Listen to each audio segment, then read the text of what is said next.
एक आदमी हमको मिला। संजोग से हम भोजन करके उठे हुए थे, हाथ धो रहे थे। उसी क्रम में उस आदमी से मैंने पूछा कि भोजन हुआ? उसने कहा बाबा भोजन तो हम कर लिए हैं। हमने कहा नहीं किए हैं तो कर लीजिए, यहाँ सत्संग भंडारा हुआ है, बहुत आदमी खाए हैं, आप भी खा लो, सत्संग सुन लेना तब चले जाना। तब वो कहता नहीं बाबा हम तो खा के आए हैं। हमने कहा क्या खाए हो? तब उसका देह से घाम छूटने लगा, पसीना छूटने लगा। वह बताया नहीं। हमने कहा बताओ ना तुम क्या खाए हो? कहा बाबा बोलने लायक बात नहीं है, बड़ी लाज लगता है। हमने कहा मैं संत हूं और तुम हमको बताओ तुम क्या खाए हो? कहा बाबा मछली भात खाए हैं। हमने कहा तुम अपने जीवन में गलती किया है तब तो तुम्हें डर लगता है, तब न तू बताना नहीं चाह रहा है। मछली भात खाना गलत है तब न बताने में डर लगता है, और डर से तुमको पसीना भी आ गया है। यदि तुम खीर पूरी खा करके आता तो सीना तान करके तू बताता हमको, और कभी ये बता देता। बोलो बात सही है ना? कहा हाँ बाबा बात सही है। हमने कहा कान पकड़ करके उठो बैठो, आज से मछली नहीं खाना। हमने उसको समझाया। हमने कहा खीर पूरी तस्मय रसगुल्ला ये सब खाओ, ये सब मनुष्य का भोजन है, फिर क्या दिक्कत है? ये मछली भात जो खा करके तुम यहां पर आए हो, हम लोग तो नफरत नहीं करते हैं मांस खाने वाले से, लेकिन तुम अपने जीवन का हत्या करते हो, तुम अपने जीवन का गंदा करते हो, ये बात सही है। कहा हाँ बाबा बात सही है, इसलिए तो हम आपका सत्संग सुनने आए हैं। हमने कहा मछली नहीं खाना। मछली क्या क्या खाती है पहले सुनो। मछली पैखाना भी खा लेती है, मछली मुर्दा भी खा लेती है, मछली नेटा खेखास भी खा लेती है। मछली का भोजन सही है नहीं है?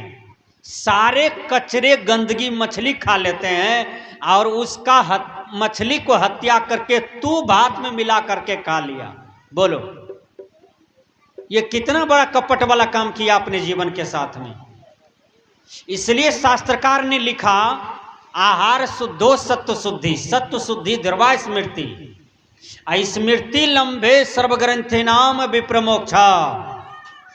कहा जाता है आहार के शुद्ध होने से अंतःकरण शुद्ध होता है, और अंतःकरण शुद्ध होने से ध्रुवा स्मृति स्थिर होती है। स्मृति स्थिर होने से साधक को शांति मिलती है, सुख मिलता है, और धीरे धीरे मोक्ष के अधिकारी हो जाता है।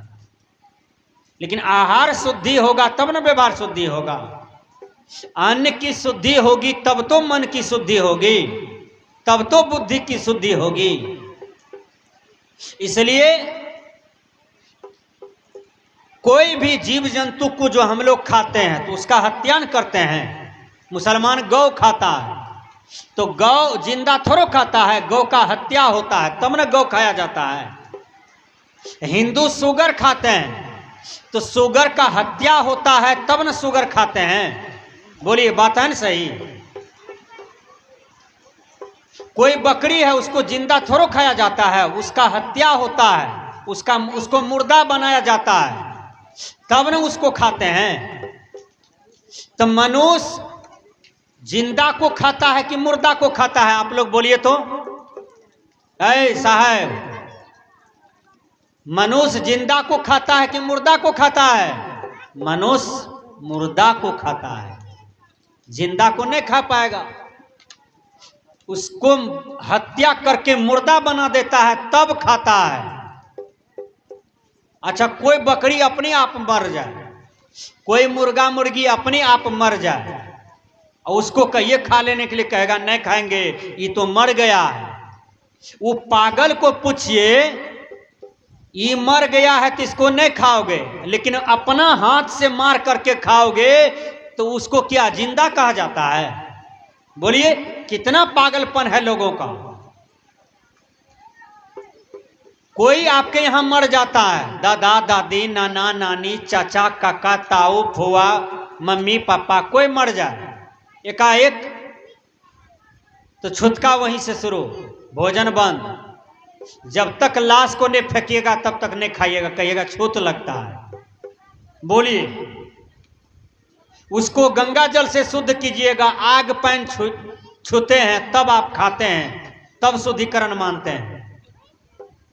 क्योंकि मुर्दा जो है आपके यहाँ मनुष्य वाला, इधर बकरी को मार के खाते हैं, गाय माल को मार करके खाते हैं, ये सब मुर्दा नहीं है। बोलिए, तो संत महात्मा कहते हैं कि मनुष्य अपना आहार को ठीक कर ले प्राकृतिक नियम के अनुसार। मनुष्य जब जन्म लेता है तो वह दूध पीते हुए आता है, और मरने के काल में भी उसको दूधे देता है। डॉक्टर जब देखता है कि अन्न छोड़ दिया, फल छोड़ दिया, तो डॉक्टर कहता है इसको दूध देना। मरने के काल में दूधे पीता है। जवानी जब आया तो उस समय वो क्या करता है, अपना आहार व्यवहार को बिगाड़ लिया। बोलिए, तो इसलिए न मनुष्य दुख में फंसा हुआ है। आहार की शुद्धिकरण से सब कुछ की शुद्धिकरण हो जाएगा। इसलिए मनुष्य का जो आहार है वो आहार खाइए। आपके लिए चावल है, रोटी है, दाल है, सब्जी है, साग है, फल है, दूध है, दही है, ये सब मनुष्य का भोजन है। आपके लिए पशु नहीं बना है खाने के लिए, आपके लिए पक्षी नहीं बना है खाने के लिए, आपके लिए कीड़ा पिल्लू नहीं बना है खाने के लिए। इसलिए आहार का शुद्ध कीजिए। भीष्म पितामह सत्संग कर रहे थे। भीष्म पितामह को बाण लगा था अर्जुन का,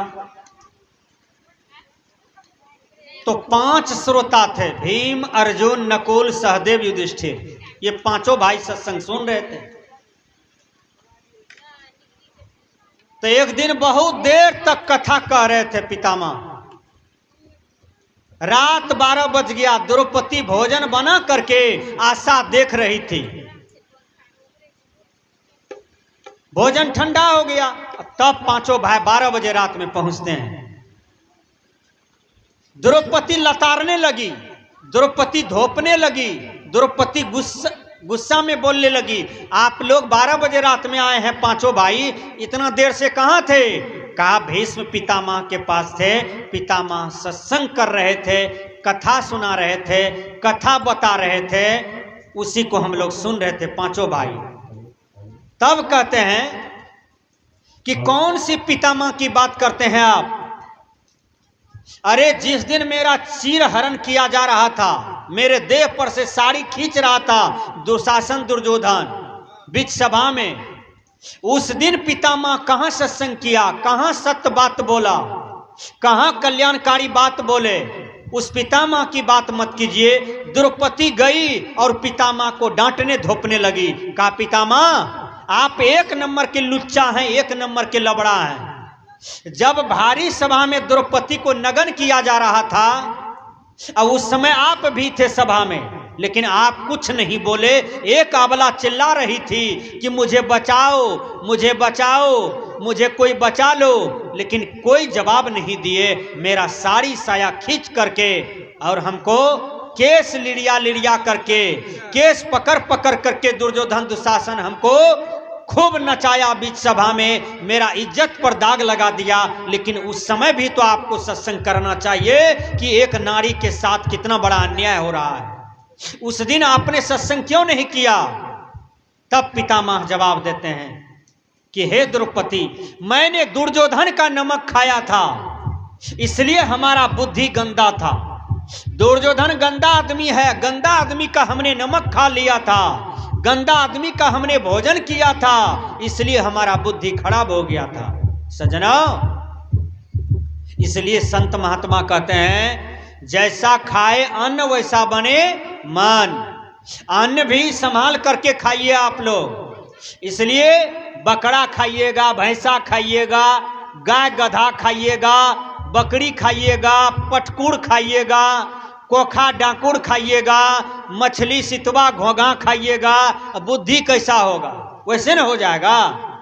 इसलिए मनुष्य जब जन्म लेता है तो वैष्णव रहता है और मरने के काल में भी वैष्णव हो जाता है। बीच में केवल वह गड़बड़ी करता है, गड़बड़ी पैदा करता है।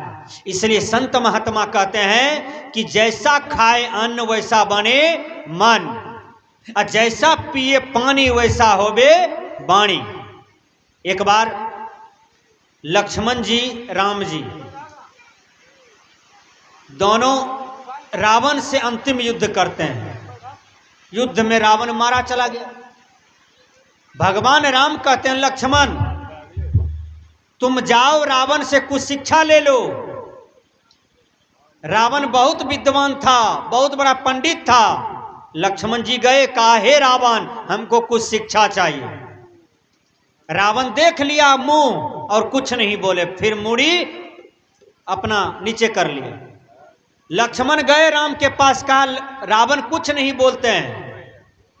कहा फिर से जाओ, रावण को साहेब बंदगी करना, तब कहना हे रावण हमको कुछ शिक्षा दीजिए, भगवान राम भेजे हैं। रावण को प्रणाम किया लक्ष्मण जी और कहते हैं हे रावण हमको भैया भेजे हैं, कुछ शिक्षा दीजिए। तब रोते रोते रावण कहते हैं लक्ष्मण बाप के आगे बेटा मर जाता है, पानी की नदी बहती है मैं दूध की नदी बहाता। बाप के आगे बेटा मर जाता है, कभी मैं बेटा को मरने नहीं देता बाप के आगे, और आसमान में सीढ़ी लगाता। ये रावण आसमान में सीढ़ी लगाता। लेकिन आज तुम तो हमको जहां बाण मार दिया कि अब ये रावण लौटने वाला नहीं है। इसलिए हे लक्ष्मण शुभ शीघ्रम, अच्छा काम में मनुष्य को विलंब नहीं करना चाहिए। आज हमारे सुनील बाबू बेटी की शुभ विवाह में ये संत महात्मा को बुलाए और सत्संग रखे सबसे पहले। अब कोई भी कार्यक्रम आप लोग का होगा तो सत्संग के बाद होगा।